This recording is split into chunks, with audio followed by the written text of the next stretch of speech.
When the smell of gasoline reached Lin Qianyu's nose, she was still trying to wake. Her father, Dad? Her voice had already gone hoarse. The smoke under the door thickened into something oily and alive. Her mother was coughing on the floor, one hand over her mouth, one hand still pushing at the warped window latch that would not move. Outside, someone was screaming. Not for help, for justice. You ruined my son. A woman shrieked through the fire. Then you can all die together. The voice was sharp enough to cut through wood, smoke, and memory. When? Qianyu threw herself against the bedroom door one last time. Heat exploded through the thin panel. Her palms blistered. Behind the flames, she could already picture the courtyard downstairs, the red plastic gasoline can, the slippers on Wen Huifen's feet, the way that woman always cried before she attacked, as if tears could bleach a crime into grief. Her father finally stirred, but only long enough to choke. Her mother dragged herself toward Qianyu and gripped her wrist. Run, if it opens, she said. The sentence split Qianyu open. Run. There was nowhere to run. The hallway was already fire. Their cheap apartment, the one her parents had spent 15 years paying off in tiny, painful installments, had become a paper box around them. Through the roar, another face rose in her mind. Zhao Cheng. Wet hair. Clean school. Uniform. Earnest eyes. The boy who had once told her, when they were 6, I pulled you out of the canal. If I had not been there, you would have died. The boy who had leaned toward her years later, voice low with panic, and said, Qianyu, this once. Just this once. My? Mother can't find out about Lu Yao. You owe me your life. The boy for whom she had swallowed a lie whole. A silk camisole in his room had become a stain on her name. After that, Wen Huifen had come to their door every few weeks with a new accusation, a new curse, a new performance about how a decent widow was being tormented by a shameless girl. After that, her father lost his promotion because the school could not stand the gossip. After that, her mother began taking blood pressure pills in secret. After that, Zhao Cheng's grades slipped because he was too busy sneaking around with Feng Lu Yao, the art track beauty with long lashes and a talent for crying on command. And on the night the college entrance exam scores were released, the brilliant son who was supposed to enter Baicheng University scored just above 300. Wen Huifen had lost her mind. Now the ceiling groaned.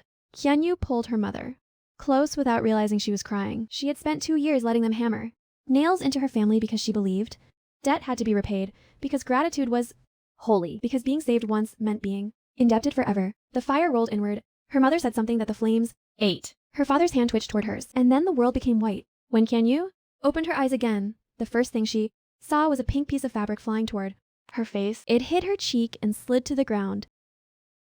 Around her, the old housing compound was exactly as it had been 3 months before. The fire, concrete path, rusty bike racks, the persimmon tree by building 3, the stale summer heat trapped between rows of low apartment blocks. Her backpack still hung from one shoulder. Her exercise book was still in her hand, and right in front of her stood Wen Hufen, hair disheveled, eyes bloodshot, chest rising and falling like a bellows. You little slut, Wen Huifen screamed. You're still in school and already trying to sleep with my son. Do you have no shame? At all. The pink camisole lay at Qianyu's feet. Thin straps, lace edge, a smear of sweet floral perfume. Cheap, overripe, impossible to mistake. Fang. Lu Yao's perfume. People were already leaning out of windows. A mahjong table on the first floor went silent. 2 aunties came around the corner, carrying vegetables, and immediately slowed down. Qianyu stood very still. This was the day Wen Huifen stormed downstairs and accused her in front of half the compound. The day Zhao Cheng sent her that message. The day she had stepped into the trap herself, thinking a lie could be contained. Somewhere to the side, footsteps stumbled. Closer. Zhao Cheng appeared in a white t-shirt, face pale, hair messy, breathing hard as if he had run down the stairs. He looked 17 again, good brows, clear eyes, the kind of boy adults trusted and girls forgave. He met her gaze. There it Was that same plea. His phone buzzed in his hand. A second later, hers vibrated inside her bag. Qianyu did not need to open it to know what he had written, but she did anyway. Qianyu, my mom can't know about Lu Yao. Remember when I saved you from the canal? You owe me. Please help me just this once. In her last life, she had seen that message and felt as if a hook had gone through her ribs. In this life, all she felt was a deep, cold amusement. Wen Huifen dropped to the ground with a theatrical sob. Qianyu, I am begging. You, she cried. Please leave my Cheng Cheng alone. I raised him by myself. He is my only hope. If you need a man, go find some thug outside. Why? Are you ruining my son's future? She slapped the ground between sentences, loud enough to draw more people. Voices rose at once. So it is that girl from Unit 4. She looks so quiet. A pink one too. Poor widow Wen. Qianyu bent, picked up the camisole with 2 fingers and held it away from herself. Then she smiled. It is not mine. Wen Huifen's crying stuttered. The smile on Zhao Cheng's face disappeared. First, before the blood drained from it. Completely. What nonsense are you saying? Wen Hufen snapped. If it is not yours, whose is it? My son never brings girls home. Qianyu looked at her as if the answer were obvious.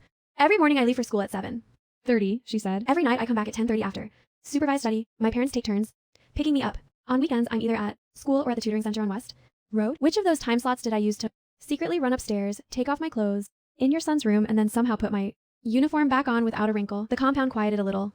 Qianyu continued, calm and precise. The gate has security logs. The school has attendance. Records. Uncle Chen at the compound office sees me. Come and go every day. And if you want details. She lifted the camisole slightly. This size is not even mine. A burst of laughter escaped from one of the upstairs balconies before being hastily suppressed. Wen Huifan's face turned purple. You little. And one more thing, Qianyu said, still looking only at her. This perfume is jasmine peach. I never use it. It gives me headaches. But there's one girl in school who sprays enough of it that you can smell her before you see her. This time people exchanged looks openly. Zhao Cheng took a step forward. Qianyu. She did not even turn toward him. Uncle Chen, the middle-aged security guard, with permanent tobacco stains on his fingers, pushed through the small crowd. Then, still holding his radio, What is all this noise? He demanded. Then, he saw the situation and frowned. Widow? Wen, what are you doing? That child goes in. And out under my nose every day. I have watched her for years. If you want to throw dirt, at least find dirt that sticks. The aunties with vegetables began nodding. That is true. Qianyu tutors my niece. She barely sleeps. Your son is grown. Why? Are you blaming a girl when Huifan whipped around, not used to losing control of the audience? Zhao Cheng grabbed her arm. Mom, let us go upstairs. But it was too Late. The first crack had already appeared. As he pulled at her, Wen Hufen still managed to turn back and throw Qianyu a look full of poison. Qianyu met it without flinching. This time she thought, burn in your own fire. The crowd broke slowly. Qianyu walked home, with her spine straight and her pulse thudding wildly. Only when she closed the apartment door behind her did her knees soften. Her mother came out of the kitchen, wiping her hands on her apron. Why are you home so late? Qianyu stared at her. Alive. Her father was still inside, watching the evening news. A fan creaked overhead. The table held cut. Watermelon. The world had not burned yet. Qianyu crossed the room in 3 steps and hugged her mother so hard that the older woman nearly dropped the dishcloth. What? Happened? Her mother asked, startled. Nothing, Qianyu said into her shoulder. Voice shaking despite herself. I just suddenly felt like hugging you. Her father looked over his newspaper. Did you fail a test? Qianyu laughed and cried at once. That night, after her parents went to bed, she sat at her desk and made a list. First, sever the debt. Second, keep her family employed, healthy, and away from Wen Hufan's madness. Third, enter Qingbei University exactly as she had planned in her last life. Fourth, make sure Zhao Cheng, Wen Huifan, and Fang Liao received everything they had once handed to her, not fire. Fire was too quick. She wanted understanding first. She wanted them awake for it. At school, the next morning, she knew trouble would come. Before first period, it arrived wearing a tightened school blouse and a sneer. Fang Liao sat at Qianyu's desk as if it were a stage prop arranged for her entrance. Qianyu's books had been swept onto the floor. Liao crossed one long leg over the other and smiled for the benefit of the gathering. Classmates. So you are Lin Qianyu, she Said, I thought someone who chased Zhao Cheng so hard would at least be prettier. A ripple went through the room. Students looked from one girl to the other and back again. In Qianyu's last life, this was where she had still believed silence could preserve dignity. She had picked up her books, moved seats, and let the rumor grow roots. Not now. She set her bag down, crouched, and stacked her books neatly before answering. If you're introducing yourself as the girl who left underwear in another person's bedroom and still needs him to lie for her, she said mildly, then I know exactly who you are. The room erupted. Lu Yao's smile froze. A boy at the back choked on his soy milk. Someone whispered, damn. Zhao Cheng, who had just entered, went rigid in the doorway. Lu Yao stood up at once. What did you say? Qianyu finally looked at her fully. I said, she repeated, if you are going to date someone, at least have the courage to stand beside him in daylight. Hiding behind his mother and smearing, another girl does not make you his girlfriend. It makes you his problem. Zhao. Chang strode over. Enough, Qianyu. She laughed once. Interesting. So you do speak when it is. Her. Their classmates watched with eyes Shining. Senior year was a pressure cooker. Any crack in the routine became public entertainment. Within seconds, Lu Yao lifted her chin. You are jealous. Of what? Qianyu asked. His rank. Yours, or that perfume that smells like candy drowned in hospital, disinfectant. That hit. Lu Yao's face changed. Qianyu leaned closer, lowered her voice just enough that only the nearest students could hear, which guaranteed the whole class would know in 3 minutes. By the way, she said, if you do not want Aunt Wen finding your silver anklet under Zhao Cheng's bed too, maybe stop wearing such noisy jewelry. Lu Yao's hand flew instinctively to her ankle. Gasps. Someone laughed too loudly. Zhao Cheng went pale. By lunch, the story had raced across 2 floors. By the end of the day, when Hufan had stopped making eye contact with Qianyu in the courtyard, which meant she had already turned all her suspicion inward. Good, Qianyu thought. Let the house begin to rot from the correct beam. Still, she knew better than to think. The danger had passed. People like Fang Liao hated humiliation. The way people hated suffocation. They fought it with anything sharp enough to draw blood. Sure enough, the counterattack came on. Thursday, it began in the girls' restroom between afternoon classes. Qianyu entered alone, washed her hands, and saw 3 art track girls slip in behind her by the mirror. Lu Yao came last, smiling into the glass. If this had been her first life, panic might have come first. But Qianyu had been expecting some version of this all week. Before entering, she had already sent a message to class monitor Sun Yu, going to the restroom. If I'm not back in 5 minutes, come with the floor teacher. Then she had placed her phone recording inside the cleaning bucket alcove beside the sinks. Lu Yao locked the outer door with a satisfied click. Do you know what I hate most about you? She asked, stepping closer. That face you make like you can see through everybody. Qianyu said nothing. One of the other girls lifted a plastic basin full of water. In my last life, Qianyu said quietly, I kept thinking cruel. People must have reasons. Lu Yao frowned. What? This life I decided reasons are optional. The water came down anyway, cold and shocking, soaking Qianyu from shoulder to shoe. The girls burst into cruel laughter. Lu Yao reached out and flicked Qianyu's wet collar. You think grades make you special? Zhao Cheng would never even look at someone like you if you did not cling to childhood favors. Qianyu's ears rang. Then she stepped forward and slammed the nearest stall door hard enough that the echo cracked through the room. The three girls startled. In that single instant, Qianyu grabbed Lu Yao by the wrist, twisted, and drove her down. Over the sink, water sprayed. Lu Yao Screamed. The other girls froze, not out of loyalty, but because Qianyu's expression had changed. It was no longer that of a quiet top student, trying to protect her reputation. It was cold, focused, and terrifyingly controlled. Listen carefully, Qianyu said, pressing Lu Yao's cheek to porcelain. I do not want Zhao Cheng. I do not care if he dates you, marries you, or writes poetry to your perfume bottle. If you involve me again, I won't just make your relationship public, I will make it educational. The outer door suddenly rattled. Open up, Sunyue's voice. Then a louder bang. The floor. Teacher. A second later, the latch gave, and adults rushed in. They found a drenched Lin Qianyu, a howling Fang Lu Yao and three girls with guilty faces. The recording on the phone caught everything after the first basin hit. That mattered more than anyone realized. Because once the audio reached the disciplinary office, the incident stopped being girls fighting and became organized bullying. Lu Yao was given a public demerit. Her three companions each received major warnings, and Zhao Cheng, who tried to speak for her, finally heard the vice principal say in front of him, your judgment is deteriorating because of personal entanglements. If you continue, do not talk about Qingbei. You may not keep your current ranking. 4. A boy like Zhao Cheng, those words were worse than a slap. Qianyu watched his face carefully. Good, she thought again. Hurt where it governs, but she did not let herself get drunk on small victories. Each one only mattered if it led somewhere. At home, she began changing practical things. She made duplicates of all important documents and stored them at her cousin's print shop. She convinced her mother to schedule a full health check because the company offers reimbursement this quarter. She urged her father to apply for a transfer opportunity at the district archives instead of waiting another year. When her father laughed and asked since when, she worried about bureaucracy. Qianyu answered honestly, since I learned how quickly a life can be set on fire. He thought she meant exams. That was fine. At the same time, she went back to the canal. It lay on the edge of the old market district, greener and narrower than her nightmares remembered. Children still played near the slope. A retired boatman still sold live eels there every morning. In her previous life, she had never questioned Zhao Cheng's version of events. Gratitude had entered her memory before. Truth did and built a house there. Now she crouched beside the old man's stall and asked Uncle, do you remember years ago, a little girl who nearly drowned here? The man squinted at her. The twins from Building 6, Qianyu's breath caught. You remember? He snorted. How could I forget? One red-faced little boy kept saying it was not on purpose. Another kid jumped in after the girl. Chaos all around. Another kid, not Zhao Cheng. Qianyu's fingers tightened around the basket handle she was carrying. What other kid? Tall one, the boatman said, thinking. Wasn't from your compound. Skinny. Good. Swimmer. Dragged you to the steps while that Zhao boy cried like the canal was going to swallow him too. He shook his head. His mother came later and told everyone he had saved you. People repeat the version that stays. Qianyu sat there for a long time after, buying 2 eels she did not want. A debt erased itself inside her so quietly that at first she did not notice the space it left behind. When she finally stood, the whole sky above the canal felt different. That night, Zhao Cheng waited for her outside.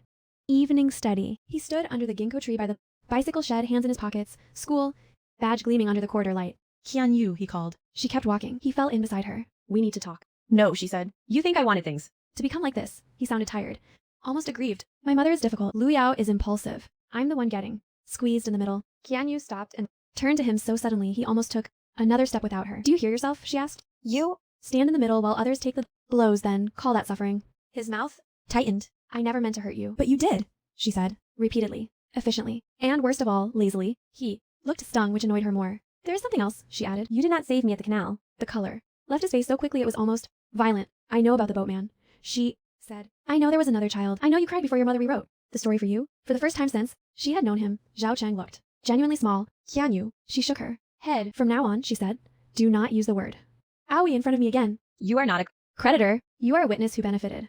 Then she walked away. Behind her, he did not call her name again. People often said senior year narrowed the world until it contained only scores, sleep, and the next exam. For Qianyu, it widened.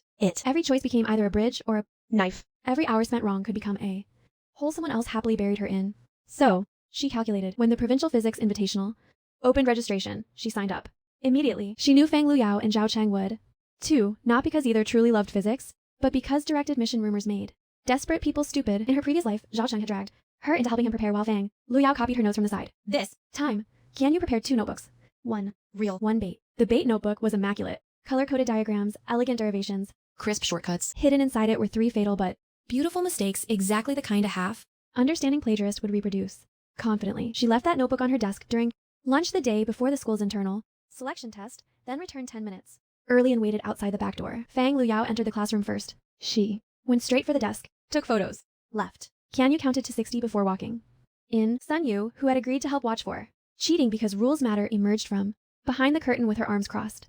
That girl really has no shame. Qian Yu only smiled. Shame rarely helps people who prefer shortcuts. When the selection papers came back, Fang Lu Yao had indeed reproduced 2 of the 3 wrong methods almost line for line. The teacher caught it not because the answers matched Qian Yu's, but because Lu Yao's handwriting could not explain the elegance of the steps she had copied. The notebook photos still on her phone ended. The rest, she was barred from the Invitational. Zhao Cheng lost his temper in the corridor and accused Qian Yu of setting a trap. You left it there on purpose? Yes. Qian Yu said, and she stole it on purpose. Imagine how purpose works. Their physics. Teacher, standing 3 paces away, heard every word. Zhao Cheng received a warning for Intimidation. small cuts, Qian Yu thought. Count when the body is already tired. One inconvenience remained: Zhao Cheng still occupied too much oxygen in too many rooms. Even after the bathroom incident, even after Fang Liao's punishment, whispers kept finding Qian Yu. They came folded into notebook corners, tucked inside comments under anonymous school forum posts, breathed behind hands in the cafeteria. Zhao Cheng and Lin Qian Yu grew up together. His mother hates her because she clings too hard. He only talks to her out of pity now. In the past, rumors like that had worked on her because they always arrived wrapped in half-recognizable truths. Yes, they were Neighbors. yes, they had known each other since childhood. Yes, she had once followed him around with the stubborn loyalty of a lonely girl who mistook familiarity for safety. This time she read every line like a mechanic listening to an engine. Who benefits? Who repeats? Who hides? The answer was never complicated. So she stopped treating rumor as fog and started treating it as a trail. The school forum required campus network login. Students assumed anonymity because moderation was lazy and adults did not care. But people who thought they were invisible became careless. They posted between classes. They used repeated phrases. They logged in from the same devices they used to browse celebrity gossip and order milk tea. Qian Yu Made a chart. post times, word habits, mention patterns, accounts that appeared only when Liao had been embarrassed or when Zhao Cheng's name needed polishing. Within 3 days, she had narrowed the worst of them to 2 girls from class 11 and 1 boy who played basketball with Zhao Cheng after school. Within 5, she had enough screenshots and top smacks to walk into the information office and say, with sweet seriousness, "Teacher, I think the forum is being used to spread targeted harassment among seniors before college entrance exams. This may affect school reputation." School reputation, she had learned, was the one phrase that could drag adults into motion. The IT teacher grumbled. The dean frowned. An account log was quietly pulled. The next Monday, 3 students spent the lunch break standing in front of the grade office while the vice principal lectured them about digital discipline, slander, and university admissions offices that disliked moral instability. Their parents were called. The forum fell silent for 11 whole days. When it woke again, it no longer mentioned her by name. Zhao Cheng cornered her after evening English. "Did you report them?" Qian Yu closed her workbook, then looked up at him as if he were asking whether rain was wet. "Would you prefer I thank them?" "You're making everything impossible," he said. "For whom?" "For everyone," she considered. That. Interesting. "Whenever you say everyone, you seem to mean yourself." His hands tightened at his sides. "Can't you just focus on studying?" Qian Yu smiled faintly. You should try it." He hated that answer because it was true. In her previous life, Zhao Cheng had kept her within reach by suggesting intimacy without ever taking responsibility for it. A compliment after she bought him breakfast. A message late at night. A soft "you understand me better than anyone" after he fought with Lu Yao. Nothing solid. Just enough to make Hope do unpaid labor. Now that she no longer volunteered for the work, he seemed offended by the vacancy. That was useful. Vacancy made people reveal themselves. Around that time, another person began drifting into the edges of Qian Yu's new life. He Yunting, the boy who slept in the back row near the window and somehow still ranked in the top 20, despite behaving like a decorative plant. In her past life, she had barely spoken to Him. He had transferred out before winter, and rumors later said his family sent him abroad after he broke a teacher's nose for insulting his mother. In this life, she noticed more. He never laughed when others mocked someone weaker. He shared lab equipment without being asked. He once handed tracer paper to a girl from the art track whose supplies had been accidentally hidden and did so without making the gesture visible enough to earn praise. When Fang Liao's friends found their forum accounts exposed, they first looked at Qian Yu, then at Sun Yu, then finally at he Yunting, because all 3 had motives and the sort of annoying competence bullies hated. "You told, did not you?" one of them hissed at him. After class, he looked up slowly from the mechanical pencil he was taking apart. If I wanted to tell on you, he said, you would already. No. The girl went away, confused and alarmed. Kian-yu watched the exchange, then slid a packet of coffee candy onto his desk the next morning. For the line, she said. He turned the candy over in his fingers. 4. Which one? About certainty. He almost smiled. You are. Welcome. That became, somehow, the beginning of a quiet alliance. Not? Friendship, exactly. Neither of them had much time for that word. But if Kian-yu missed breakfast because she was correcting an essay outline for a tutoring student, a meat bun would sometimes appear by her books with no note. If he Yunting forgot a formula sheet under a pile of model tests, it would reappear on the edge of his desk before math. He never asked about Zhao Cheng directly, which made him rarer than kindness. One freezing Friday in November, while the class was memorizing politics terms out loud, he Yunting tilted his chair back and said under the noise, your neighbor is going to explode. Kian-yu did not look up from her notes. Which one? The son, he said. The mother already lives in combustion. She almost laughed. Thank you, she murmured. For what? For being more observant than people think. He set his chair down properly. Takes one to. No one. The words stayed with her longer than they Should have. Soon after, when Hufin provided the next opening herself, she had become too suspicious to bear uncertainty and too proud to ask directly.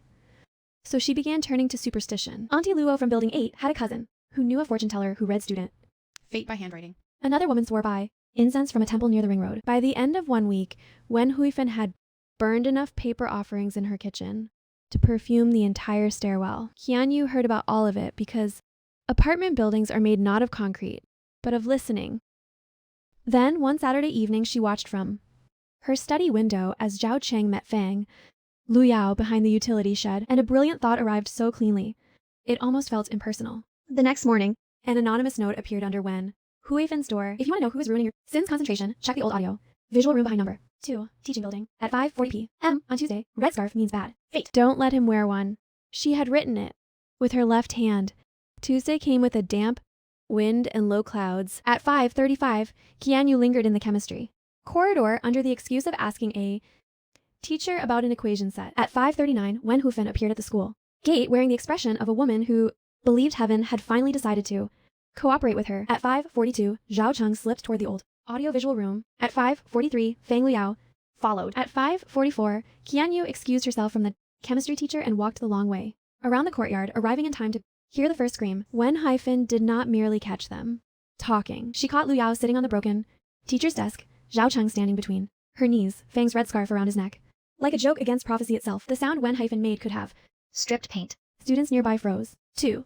PE teachers ran over. A janitor dropped her mop. Fang Lu Yao leaped down so quickly she twisted an ankle. Zhao Cheng kept saying, Mom. Listen, Mom. Lower your voice, Mom. Wen Hufin did the opposite. By the time staff dragged her toward the administration block, half the senior class knew Zhao Cheng's secret girlfriend had been discovered, and the other half knew before dinner. Kian-yu did not need to do anything else. Pressure did the rest.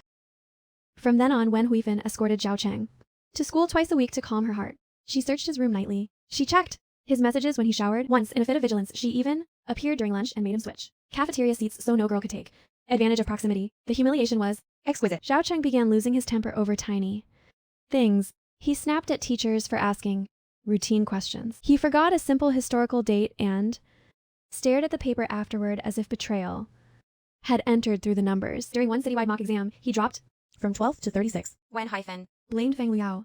Fang Liao blamed Kian-yu. Zhao Cheng blamed silence itself. And Kian-yu, who had once stood at the center of their little system absorbing impact for free, was no longer available as a cushion. That was when the online love declaration appeared.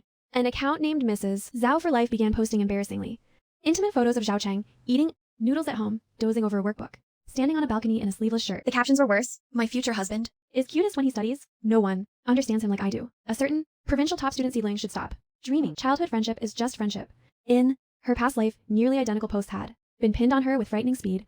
This time, the trap hit different ground. Kian-yu took one screenshot, then another, then walked straight into the homeroom office and said, Teacher, I suspect someone is using my name by implication to create campus scandal before exams. I request cyber tracing or formal police reporting. If not, I will file the request myself. The Homeroom teacher stared. police, isn't that? Excessive defamation affecting academic environment is not excessive, Qianyu answered. Also, whoever posted those domestic photos has access to Zhao Cheng's home. That seems Relevant. When Zhao Cheng was called in and heard the word police, his reaction told the whole story before his mouth did. No need, he Said too quickly, it will just make things bigger. The teacher looked from him to Qianyu and back. Qianyu folded her arms. You are the one whose privacy was violated. Why are you the most afraid? He could not answer without exposing Fang Lu Yao. Could not protect Fang without alarming his mother. Could not accuse Qian Yu because she was the one demanding legal escalation. In the end, the teacher ordered an internal investigation and let him go. That afternoon, Lu Yao waited in the stairwell and hissed, "You are insane." Qian Yu replied, No. "I am simply no longer useful to you." Bye. Then, even pity had left her. Winter deepened. The buildings grew damp. Students studied with fingerless gloves and thermoses of tea. The heaters in old classrooms worked when they felt philosophical about it. Qian Yu's scores rose further. At the December joint mock exam, she took first in the district. At the January one, she broke the municipal record for history combination. Teachers began using her essays as models. With the reverence people reserve for holy relics or very expensive antiques, her mother stopped asking whether she wanted more soup and started placing it beside her. Automatically, her father, who had once only understood grades in categories like good and not good, learned to say things like second in the city is still too low for you, right? She almost loved him for that. Meanwhile, Yunting placed a folded admission brochure on her desk one afternoon. King Bay Summer Research Camp, he said. You should apply. She scanned it. You too. He shrugged. I prefer engines to slogans, but yes, you are. Not going abroad anymore? He looked out the window for a moment. Depends on whether I still want to leave. After spring, it was the sort of answer that contained several rooms behind one door. Qian Yu did not knock. Instead, she said, "Then let us both get in."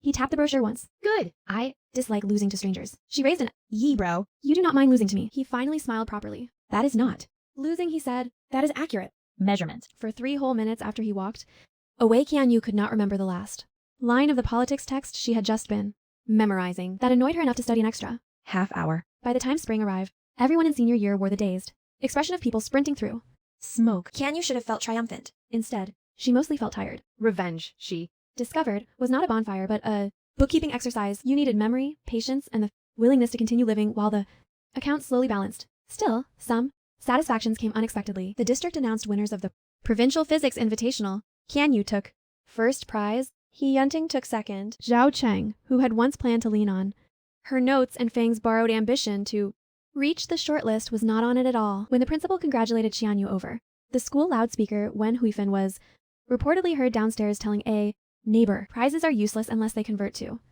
university admissions." The neighbor answered, "Isn't first prize exactly for that?" Qian Yu heard the story from Uncle Chen and laughed so hard her mother thought she was feverish. No, she thought later that night. Not fever. Completion. She was finishing something, and she would finish it cleanly. By winter, exhaustion had settled into everyone's bones. The city smelled of charcoal braziers and traffic fumes. Mock exam rankings were posted like weather reports of private disaster. Teachers spoke in percentages. Parents carried thermoses and superstitions. Wen Heifan reinvented herself weekly. 1 week, she sent soup to school and publicly called Qian Yu our future daughter-in-law, as if affection could erase a year of abuse. The next week, she waited downstairs to tell Qian Yu's mother, "If your girl helps Cheng Cheng steady his emotions once he gets into Qingbei, I won't stand in their way." Qian Yu heard it from the stairwell and nearly laughed out loud. In her last life, this proposal had poisoned her. In this life, she stepped out before her mother could answer. "Aunt Wen," she said, "do you want a tutor, a daughter-in-law, or a human shield? You should really buy one label and stick to it." Wen Hyphen stiffened. Qian Yu went on, voice light.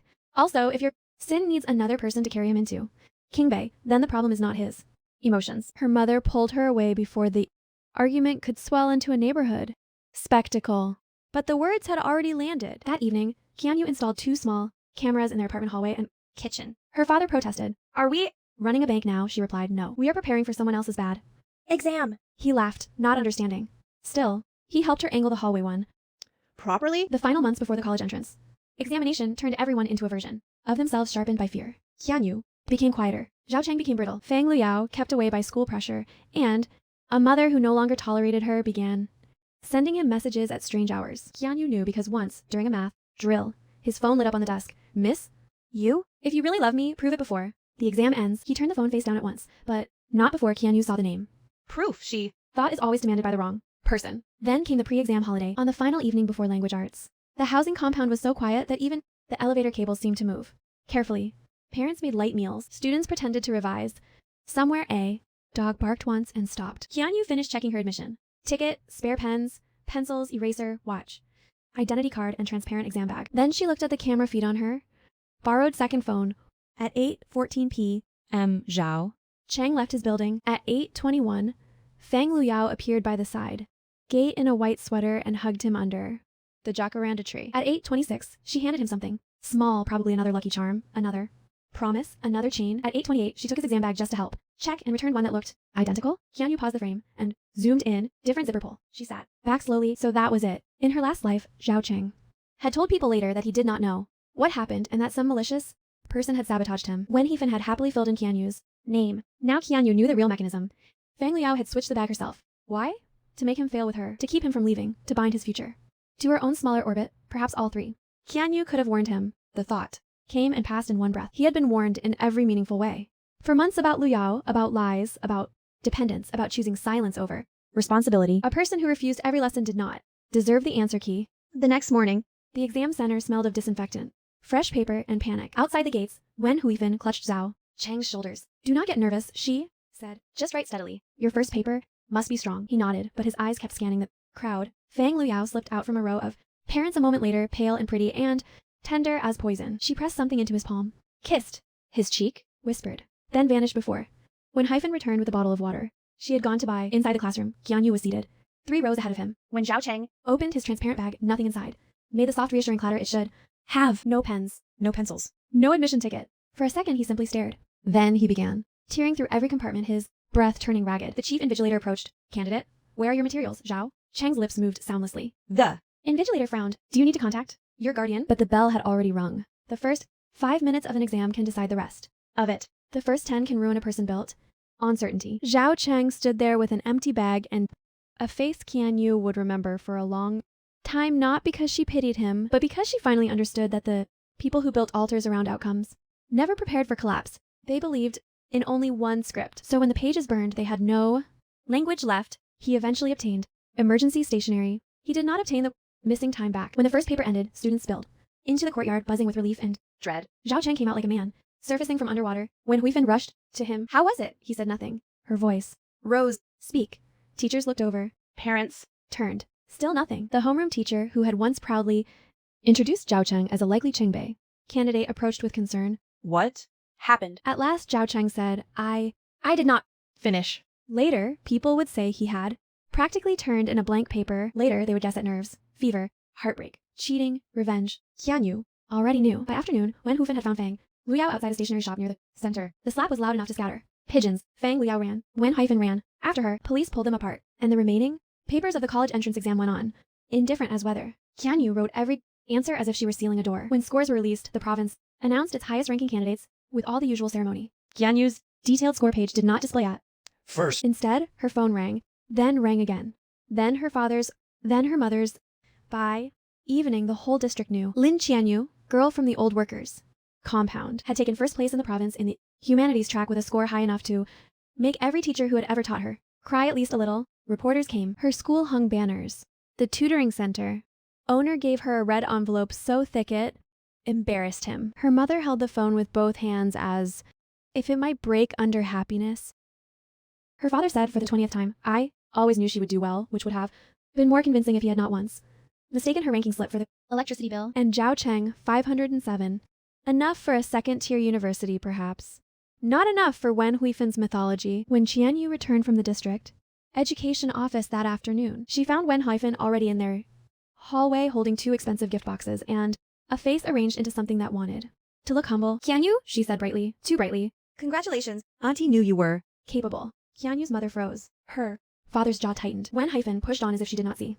I came to discuss the children's future, she said. Qianyu is still young. University can wait a year. Cheng Cheng plans to repeat. If the two of them support each other.